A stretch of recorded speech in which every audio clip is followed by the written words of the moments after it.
అసలు ఏంటండి వాళ్ళకి క్రైటీరియాలోకి ఏమొస్తున్నాయి? ఏం చెప్తారు? మేజర్ ఏంటంటే ఎక్కువ హైక్ కోరుకుంటున్నారు. ఎక్కువ సాఫ్ట్వేర్ సెక్టార్ భూమి ఉంది. దానివల్ల ఏంటంటే పిల్లలకు 10 lakhs 15 lakhs 5 lakhs ఉన్న అబ్బాయిల ప్రొఫైల్స్ అమ్మాయి వాళ్ళు రిజెక్ట్ చేస్తున్నారు. సో పేరెంట్స్ ఆలోచన ఎలా ఉంటుంది? మీరు ఇన్ని ప్రొఫైల్స్ చూస్తున్నారు కదా. పేరెంట్స్ ఎట్లా ఉన్నారంటే అబ్బాయి తరఫున వాళ్ళు ఏమి ఎక్కువ కట్నం ఎక్స్పెక్ట్ చేస్తున్నారు. కట్నం ఎక్కువ ఎక్స్పెక్ట్ చేయడం వల్ల ఏమవుతుందంటే అమ్మాయి వాళ్ళు జాబ్ చేశారు అనుకోండి, అమ్మాయి వాళ్ళు జాబ్ చేసినప్పుడు ఏంటంటే వాళ్ళ ఆలోచన కూడా ఇదే విధంగా ఉంటుంది.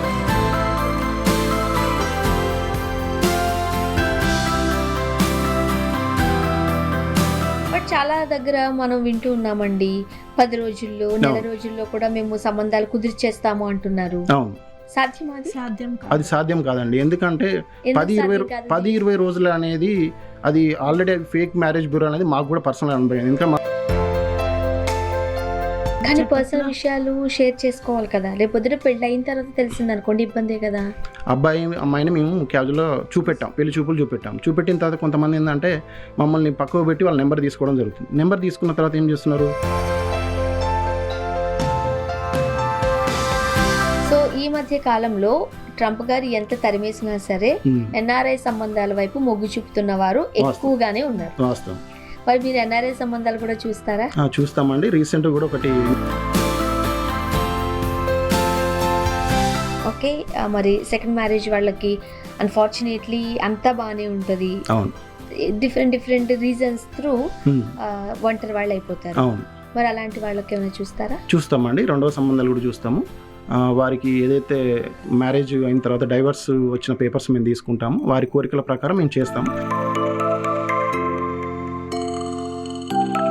సో అలాంటి కష్టాలు కూడా మీరు చూస్తున్నారు? చాలా కష్టాలు పడతాం. ఒక మ్యాచ్ సెట్ చేయాలంటే చాలా కష్టాలు పడతాం. ఎలా ఉంటాయి మీ కష్టాలు చెప్పండి? ఎలా ఉంటాయి అంటే మేము మా పర్సనల్గా ఇప్పుడు 8 years నుంచి అనుభవించాము. ప్రతిదీ ఒక్కొక్క కస్టమర్ ఒక మైండ్ గేమ్ అండి మాకు. మీరు అంటున్న బయట సొసైటీ సాఫ్ట్వేర్ ఎంప్లాయీ అంటున్నారు. సాఫ్ట్వేర్ వాళ్ళకి ఎక్కువ స్ట్రెస్ ఉంటుంది. కానీ వాళ్ళకన్నా మాకు ఒక మ్యాచ్ సెట్ చేయాలంటే చాలా స్ట్రెస్ ఉంటుంది. అది వాళ్ళకి కనబడదు. ఎందుకంటే మేము వర్క్ చేసే వాళ్ళం మేము కాబట్టి ఒక మ్యాచ్ సెట్ చేయాలంటే చాలా ఇబ్బంది ఉంటుంది. అది సైకలాజీ గేమ్.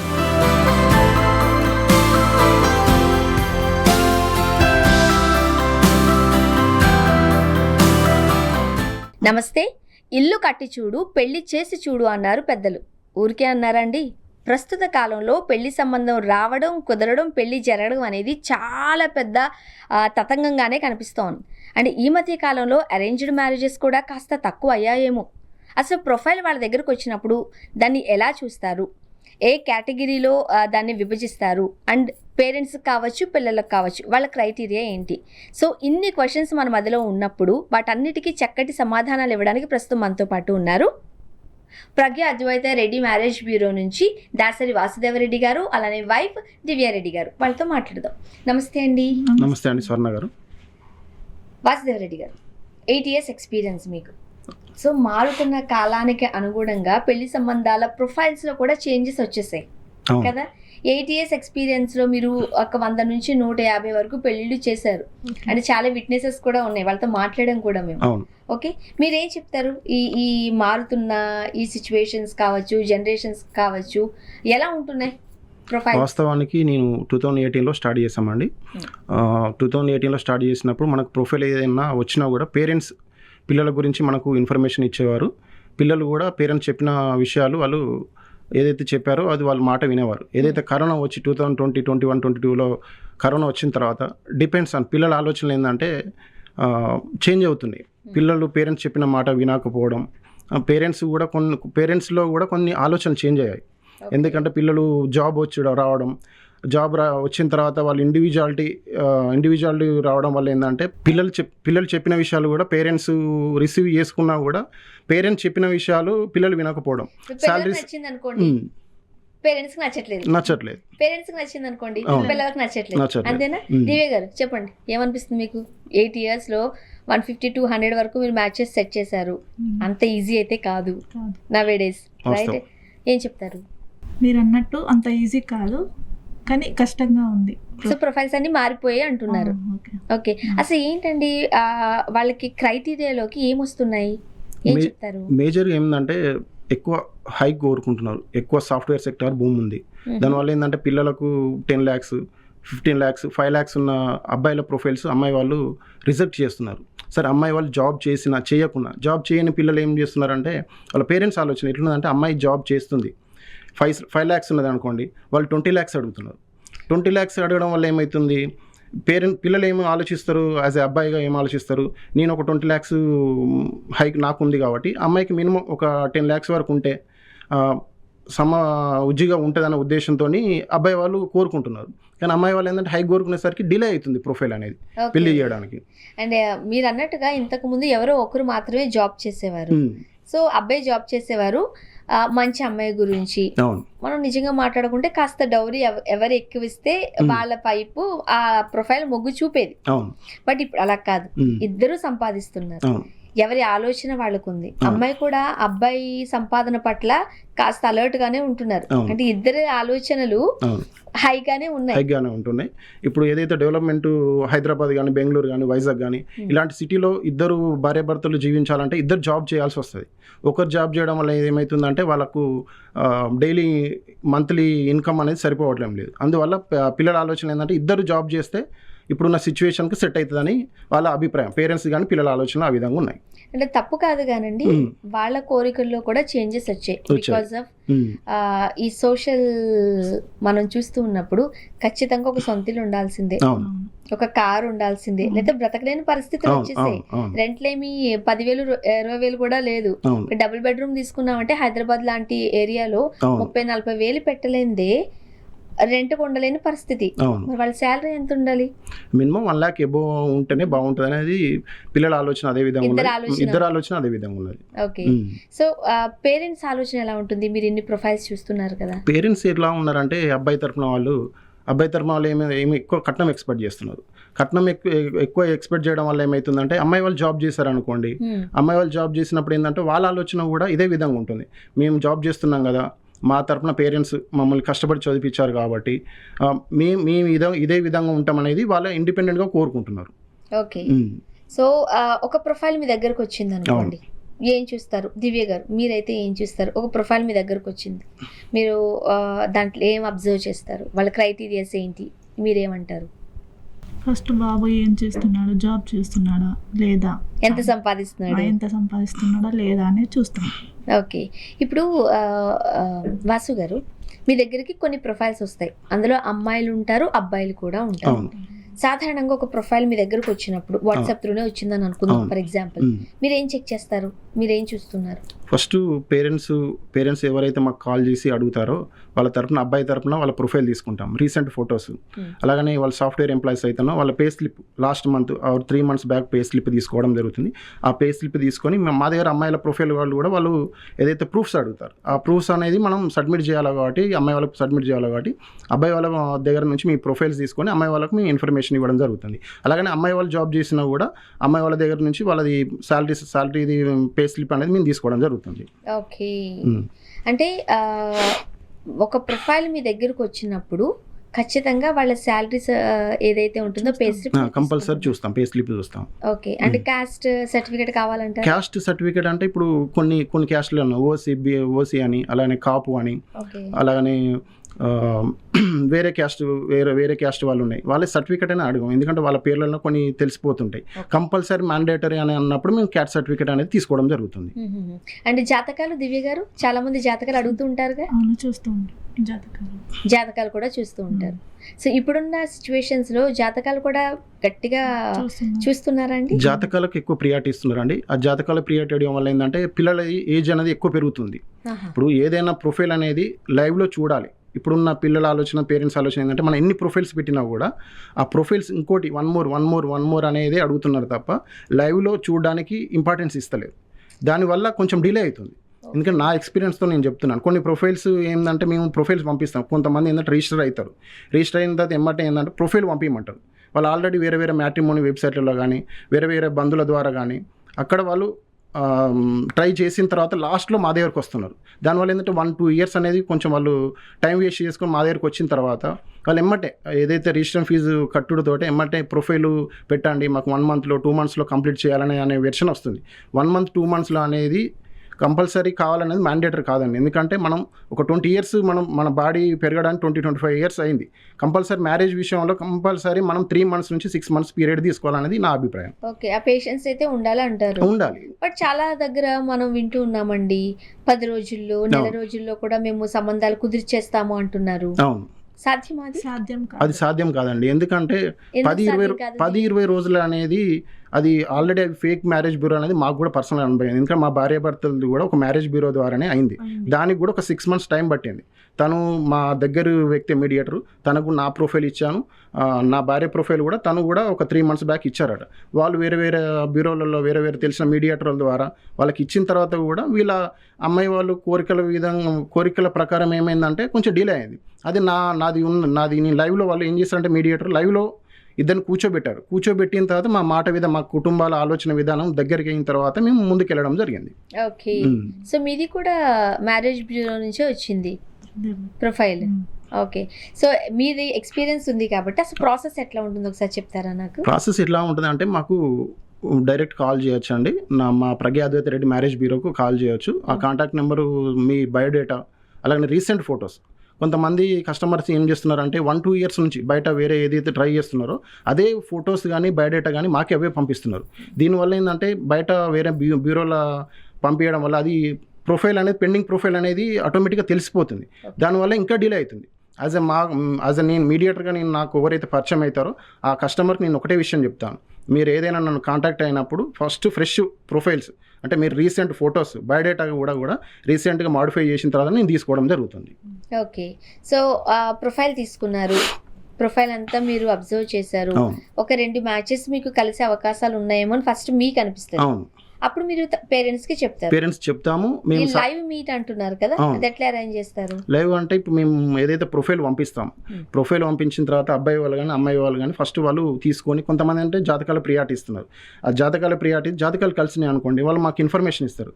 మాకు ఈ అబ్బాయి నచ్చారండి, ఈ అమ్మాయి నచ్చారని మాకు ఇన్ఫర్మేషన్ ఇస్తారు. ఇచ్చుతో మేము ఏం చేస్తామంటే యాజ్ అ మీడియేటర్గా నేను మ్యూచువల్గా కాన్ఫరెన్స్ పెట్టి మాట్లాడిస్తాను. ఫస్ట్ ఫోన్లో మాట్లాడిస్తాం. వాళ్ళిద్దరు కమ్యూనికేషన్ మీద ఏ రోజైతే ఒక డేట్ అనేది ఫిక్స్ చేసి ఆ రోజు మేము మ్యాచ్ పెట్టడం జరుగుతుంది. ఆ లైవ్ మ్యాచ్లో కూడా కొన్ని విషయాలు మూడో వ్యక్తి ద్వారా యాజ్ అ మీడియేటర్ ద్వారానే మాట్లాడాల్సిన విషయాలు ఉంటాయి.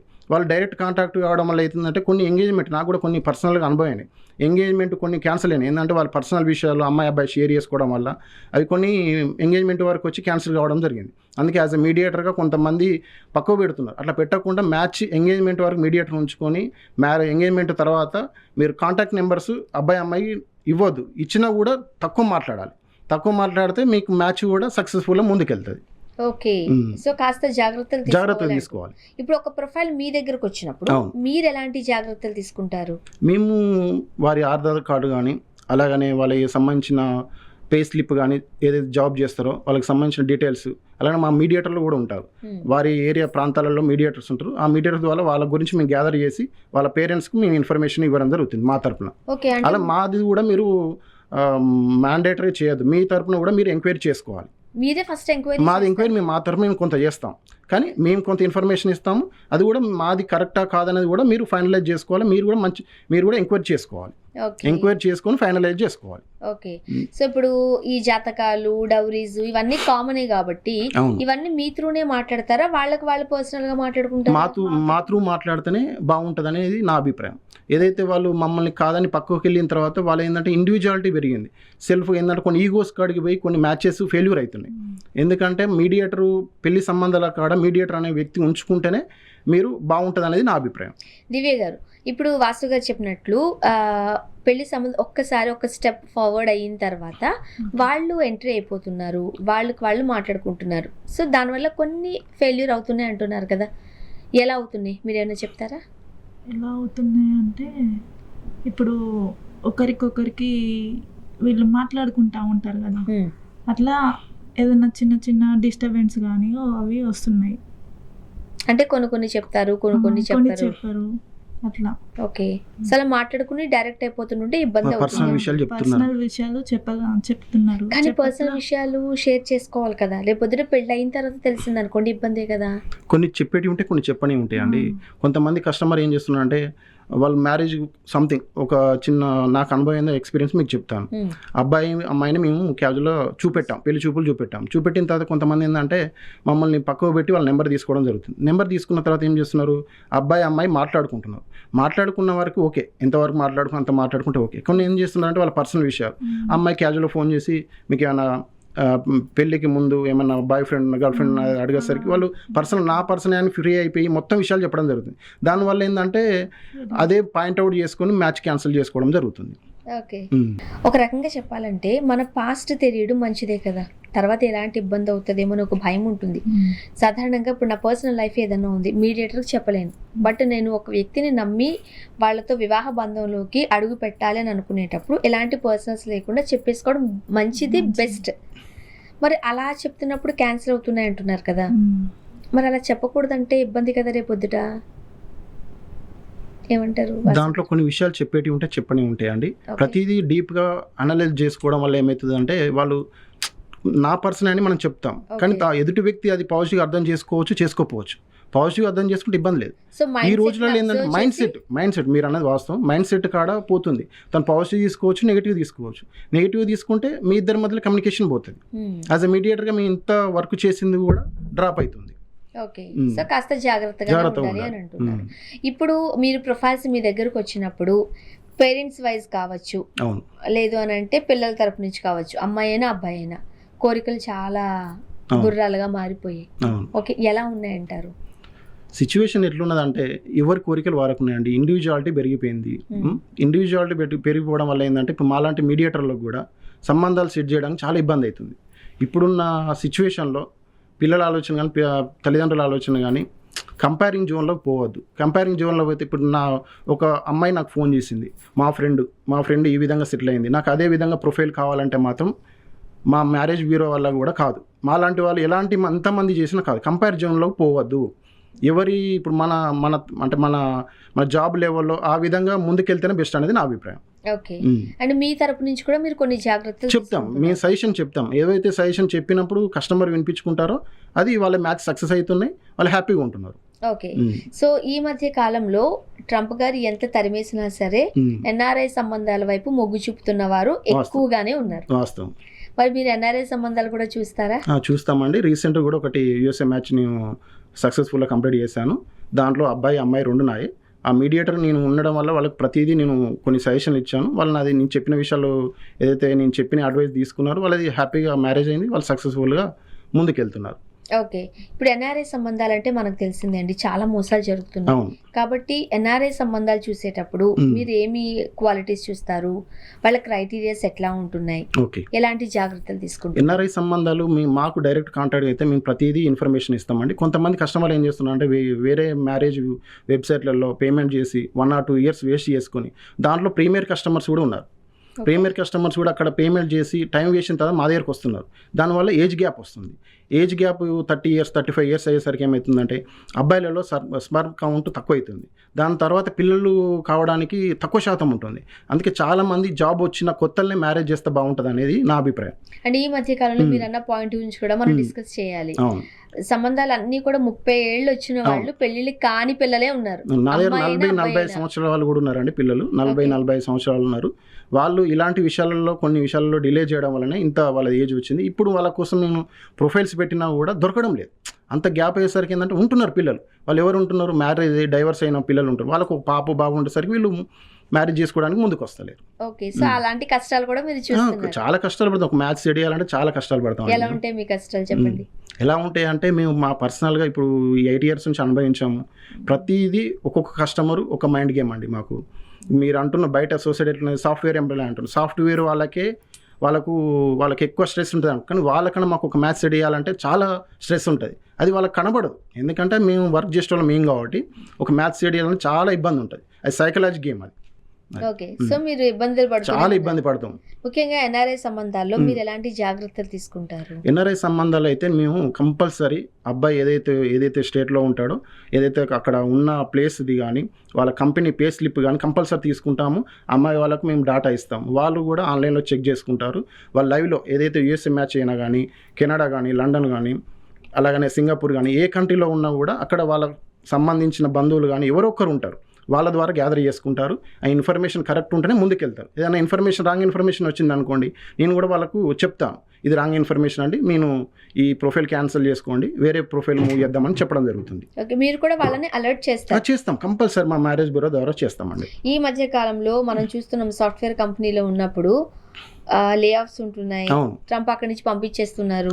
సో ఈ సిచ్యువేషన్స్ అన్ని అండ్ H1B వీసా పడుతున్న అట్లా అంత ఇంత కాదు. మరి ఈ టైంలో కూడా ఎన్ఆర్ఐ సంబంధాల వైపు ఎవరైనా మొగ్గు చూపుతున్నారా? అంటే యూఎస్ఏ కొంచెం తగ్గినాయి అండి, యూఎస్ఏ మ్యాచెస్ వస్తున్నాయి, కానీ అక్కడ H1 అనేది వర్కౌట్ కావట్లేదు. ఇప్పుడు ఓన్లీ I-140 అప్రూవల్ అయిన వాళ్ళకే మ్యాచ్ సెట్ అవుతుంది, ఎందుకంటే వాళ్ళు డిపెండెంట్ తీసుకోవడానికి ఛాన్స్ ఉంది. కాబట్టి అలాంటి ప్రొఫైల్స్ మేము చేస్తాము. H1 అంటే మాత్రం కంపల్సరీ అమ్మాయి వాళ్ళు కూడా ఆలోచించాలి. అక్కడ చదువుకున్న వాళ్ళ పిల్లలు ఉన్నారు, కానీ ఇప్పుడున్న సిచ్యువేషన్లో H1 అనేది పాసిబుల్గా వేరే కంట్రీలో అయితే ఓకే అండి. కెనడా కానీ, అలానే UK కానీ, సింగపూర్ కానీ, ఈ కంట్రీస్ అయితే వాళ్ళు కొంతమంది రియలైజ్ అయ్యి ముందుకు వస్తున్నారు పేరెంట్స్. సో ముఖ్యంగా అమెరికా సంబంధాలు చూసేటప్పుడు ఓకే, మీరు కావచ్చు, అంటే మీ తరపు నుంచి కావచ్చు, పేరెంట్స్ కావచ్చు, ఎలాంటి జాగ్రత్తలు తీసుకోవాలంటారు? జాగ్రత్తలు అంటే కంపల్సరీ అక్కడ ఉన్న సిచ్యువేషన్, అక్కడ వాళ్ళ బంధువులు ఉన్నారు అనుకోండి, వాళ్ళ ద్వారా కొంత ఇన్ఫర్మేషన్ గ్యాదర్ చేయమని చెప్తాము. లేకపోతే ఆన్లైన్లో వాళ్ళ గురించి వివరాలు, కంపెనీ వివరాలు చెప్పినా కూడా వాళ్ళు లైవ్లో జాబ్ చేస్తున్నారా లేదా అనేది కూడా మనకు క్లారిటీ వస్తుంది. మా తరపున మేము కొంత గ్యాదర్ చేస్తాం. మాకు కూడా యూఎస్ఏలో మీడియేటర్స్ ఉన్నారు, ఆ మీడియేటర్ల ద్వారా కూడా కొంత గ్యాదర్ చేస్తాం. నా డౌట్ అదే, ఇప్పుడు ఇక్కడెక్కడంటే ఏదో ఒకటి చేయగలం మనం, దేశం కానీ దేశం, అక్కడ పెళ్లి అవుతుంది, పిల్లలు పుడతారు, ఇక్కడ మాత్రం పెళ్లి కానట్టు బిల్డప్ ఇచ్చే వాళ్ళు చాలా అలాంటి వాళ్ళు కూడా ఉన్నారు. ఇప్పుడు నేను ఏంటంటే ఒక అసోసియేషన్ నడిపిస్తున్నాను, ఆ అసోసియేషన్లో 250 మీడియేటర్లు ఉంటారు, దాంట్లో లోకల్ మీడియేటర్స్ ఉంటారు, ఎన్ఆర్ఐ మీడియేటర్స్ కూడా ఉంటారండి. సో మీకు యుఎస్ లో కూడా మీ తరపు నుంచి మీడియేటర్స్ ఉంటారు, మాకు తెలిసిన మిత్రులు కూడా ఉంటారు, ఇంతమంది మ్యారేజ్ చేసిన పేరెంట్స్ ఉంటారు, కాబట్టి వారు కూడా మాకు కొంతమంది సపోర్ట్ ఇచ్చే వాళ్ళు ఉన్నారండి. సో కాస్త కాన్ఫిడెంట్ కాన్ఫిడెన్స్ ఉంది, ఎందుకంటే మా అనుభవం ద్వారా కొన్ని పరిచయాలు అయినాయి కాబట్టి ఆ పరిచయాలు మేము కస్టమర్కి మేము హెల్ప్ చేయడానికి యూజ్ చేస్తాం. ఓకే, సో ఇప్పుడు ఇంకొక సెగ్మెంట్ గురించి మాట్లాడదాం. చెప్పండి. Second marriages. అవును. ఓకే, మరి సెకండ్ మ్యారేజ్ వాళ్ళకి అన్ఫార్చునేట్లీ అంతా బాగానే ఉంటుంది. అవును. డిఫరెంట్ రీజన్స్ త్రూ ఒంటరి వాళ్ళు అయిపోతారు. అవును. మరి అలాంటి వాళ్ళకి ఏమైనా చూస్తారా? చూస్తామండి, రెండవ సంబంధాలు కూడా చూస్తాము. వారికి ఏదైతే మ్యారేజ్ అయిన తర్వాత డైవర్స్ వచ్చిన పేపర్స్ మేము తీసుకుంటాము, వారి కోరికల ప్రకారం మేము చేస్తాము. కానీ దాంట్లో కూడా కొంతమంది అదే కోరికలు, పాత కోరికలు కోరుతున్నారు. కోరడం వల్ల ఏంటంటే డిలే అవుతుంది. ఎలాంటి కోరికలు అంటే వాళ్ళు సెకండ్ మ్యారేజ్ అయినా కూడా మళ్ళీ ఫస్ట్ మ్యారేజ్ అడుగుతున్నారు.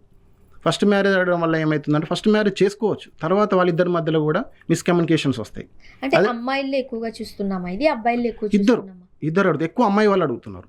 అమ్మాయి వాళ్ళు ఏమడుతున్నారు అంటే మాది సెకండ్ మ్యాచ్ అండి, ఫస్ట్ మ్యాచ్ ఎలాంటి వాళ్ళిద్దరి మధ్యలో కమ్యూనికేషన్ జరగలేదు, కాబట్టి మీరు ఫస్ట్ మ్యాచ్ చూడడానికి ప్రయత్నం చేయండి అంటే నేను చెప్తున్నా. చేయడం ఇబ్బంది లేదు, కానీ చేసిన తర్వాత వాళ్ళిద్దరి మధ్యలో మిస్కమ్యూనికేషన్స్ అవుతాయి. అది మాకు పర్సనల్ అనుభవాలు ఉన్నాయి కాబట్టి వాళ్ళకు చెప్తాము, ఎవరైతే చెప్పి వినిపించుకున్న వాళ్ళే మ్యాచ్ సక్సెస్ అవుతున్నాయి.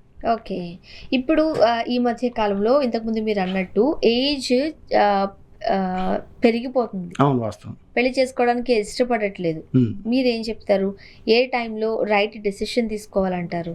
నా పర్సనల్ ఎక్స్పీరియన్స్ ప్రకారం పేరెంట్స్ కానీ పిల్లలకు ఒకటే సజెషన్ ఇస్తున్నాను. అది సజెషన్ అనుకోవచ్చు, లేకపోతే అది మీరు ఏ విధంగా రిసీవ్ చేసుకోండి. మా అనుభవం చెప్తున్నాను, ఎందుకంటే సాధ్యమైనంత వరకు మ్యారేజ్ అనేది జాబ్ వచ్చిన కొత్తనే చేస్తేనే బాగుంటుంది. ఎందుకంటే వాళ్ళు జాబ్ చేస్తుంటే వాళ్ళ ఇండివిజువాలిటీ ఆలోచనలు పెరిగిపోతుంటాయి. తర్వాత ఏంటంటే మ్యారేజ్ తర్వాత చేసుకుందాం, మెల్లగా చేసుకుందాం ఆలోచన పెరిగిపోతుంది, దానివల్ల డిలే అవుతుంటుంది. మాలాంటి మీడియేటర్లకు ఏమవుతుంటుంది అంటే ఆ ప్రొఫైల్ చూడడానికి ఇబ్బంది అవుతుంటుంది. కొంతమంది పిల్లలు పేరెంట్స్ చెప్పలేకపోతున్నారు, మీ మ్యారేజ్ చేసుకోమని చెప్పలేకపోతుంది. వీళ్ళు పేరెంట్స్ ఏం చేస్తున్నారు, మాకు ఫోటోలు పెట్టి వాళ్ళ ప్రయత్నాలు వాళ్ళు చేస్తున్నారు. మేము ఫోటోలు పెట్టినప్పుడు వాళ్ళు రిజెక్ట్ చేస్తున్నారు. వాళ్ళ మైండ్ సెట్లో ఏమున్నది అనేది వాళ్ళు చెప్పలేకపోతున్నారు పేరెంట్స్. అలాంటి వాళ్ళకి మేము చెప్తాం, కొంచెం డిలే అయింది అనుకోండి, మీ అబ్బాయికి కానీ మీ అమ్మాయికి కానీ వాళ్ళ నెంబర్ ఇవ్వండి, లేకపోతే మీరు కాన్ఫరెన్స్ పెట్టండి, మేము మాట్లాడతామని చెప్తాం. ఎవరైతే వాళ్ళు కాన్ఫరెన్స్ పెడితే లేకపోతే వాళ్ళ పర్సనల్ నెంబర్ ఇచ్చి మేము మాట్లాడతాం. కొంతమంది పిల్లలు ఏం చేస్తారు, మాకు ఇప్పుడు మేము జాబ్ చేస్తామండి, ఇంకా 1 year 2 years టైం ఇవ్వండి, ఆ తర్వాత మేము చేసుకుంటామని చెప్తారు. అలాంటి విషయాలు మేము పేరెంట్స్ కొంతమంది షేర్ చేస్తాం. షేర్ చేసిన తర్వాత వాళ్ళు లేడీ చేసుకుంటారు, దాని తర్వాత మేము మూవ్ చేస్తాం. రీసెంట్గా కూడా నాకు ఇక్కడ హైదరాబాద్ నుంచి ఒక మ్యాచ్ వచ్చింది, అమ్మాయి వాళ్ళది. నాకు 2023లో మ్యాచ్ వచ్చింది. అమ్మాయి అప్పుడు కొంచెం ఫ్యాట్గా ఉన్నప్పుడు నేను మ్యాచెస్ చూశాను, కానీ అమ్మాయిని రిజెక్ట్ చేశారు. ఏ విషయం కొంచెం ఫ్యాట్గా ఉన్నదని.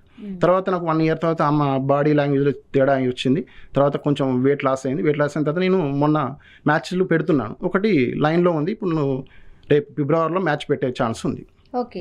సో అలా పర్సనల్ ఎక్స్పీరియన్సెస్ తో మీరు చెబుతూ ఇప్పుడు మీ మీడియాకి చెప్పేది కూడా పర్సనల్ ఎక్స్పీరియన్స్, నా 8 years ఎక్స్పీరియన్స్ మీతో షేర్ చేసుకుంటున్నాను. ఓకే. ఇప్పుడు వాసు గారు, మీ దగ్గర ఉన్న ప్రొఫైల్స్ లో ఏ ఏజ్ గ్రూప్ నుంచి ఏ ఏజ్ గ్రూప్ వారు ఉన్నారు? ఇప్పుడున్న సిచ్యువేషన్లో ఎక్కువ 2003 అంటే 26-25 నుంచి ప్రొఫైల్స్ వస్తున్నాయి. 1-2 years బ్యాక్ ఏంటంటే ఎక్కువ 95-85 ప్రొఫైల్ కూడా వచ్చేటి. ఇప్పుడు పేరెంట్స్ల ఆలోచన విధానం చేంజ్ అయింది, పిల్లల ఆలోచన విధానం కూడా చేంజ్ అయింది. పిల్లలు కూడా నన్ను డైరెక్ట్ కాంటాక్ట్ అవుతున్నారు, అమ్మాయిలు కానీ అబ్బాయిలు కానీ డైరెక్ట్ కాంటాక్ట్ అవుతున్నారు. అయ్యేసరికి వాళ్ళకు నేను ఇన్ఫర్మేషన్ ఇస్తున్నాను, వాళ్ళకి ప్రొఫైల్ పంపిస్తున్నాను, దానివల్ల మాకు మ్యాచెస్ సక్సెస్ అవుతున్నాయి తొందరగా. Okay, thank you so much అండి. సో చెప్తూ ఉంటారు కదా, ఇంతకుముందు మీరు అన్నారు 100 అబద్ధాలు 1000 అబద్ధాలు ఆడేసరి ఒక పెళ్లి చేయాలి అని. అంటే అది చాలా బ్లెస్సింగ్స్ కింద. అలాంటి మంచి కార్యానికి అయితే మీరు పూనుకున్నారు, చాలా సక్సెస్ఫుల్గా నడిపిస్తున్నారు. బట్ ఎంత కాదన్నా సరే ఒక బ్యూరో నుంచి సంబంధం వచ్చినప్పుడు మనం కొంచెం జాగ్రత్తగా ఉండాలి.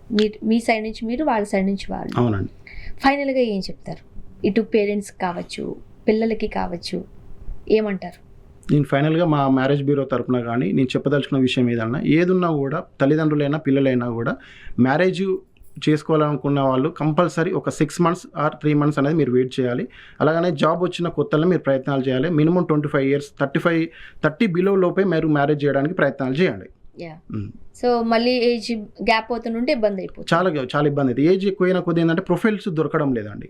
ప్రొఫైల్ దొరకడం వేస్తే ఎందుకంటే పెళ్లి లేట్ కావడం ఛాన్స్ అయితే మాలాంటి మీడియేటర్లకు కూడా చాలా ఇబ్బంది అవుతుంది. థ్యాంక్ యూ సో మచ్ అండి వాసు గారు. థ్యాంక్ యూ సో మచ్ అండి దివ్య గారు. సో వాసు గారు, ఈ ఇంటర్వ్యూ చూసేటప్పుడు ఎవరైనా సరే మిమ్మల్ని అప్రోచ్ కావాలని అనుకుంటే, వాళ్ళ దగ్గర ఏమైనా ప్రొఫైల్ ఉన్నట్లయితే సో మిమ్మల్ని ఎలా కాంటాక్ట్ అవ్వాలి?